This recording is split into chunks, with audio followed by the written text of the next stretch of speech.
Como dasubiramo?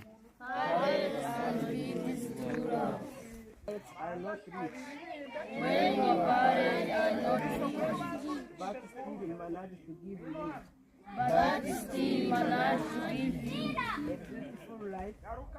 a beautiful life, appreciate their efforts.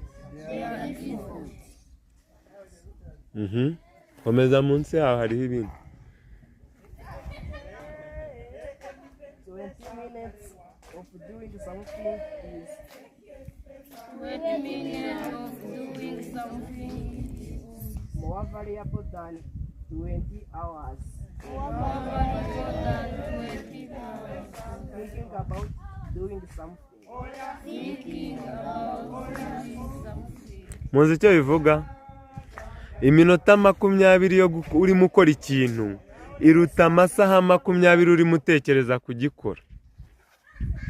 Mwanyumvishe? Bibasomere nanone babisubiramo. Wereka guhekenya ibyo bintu.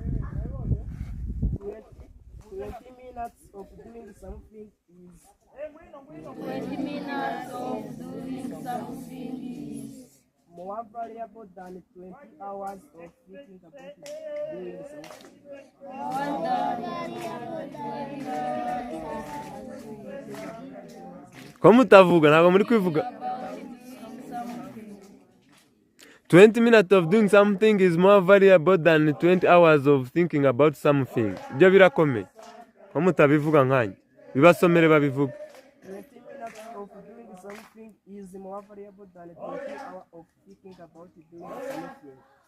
20 minutes of doing something is more valuable than 20 hours of thinking about something. Wowe haguruka ubivuge wenyine. Something. Uyu nabisubiremo.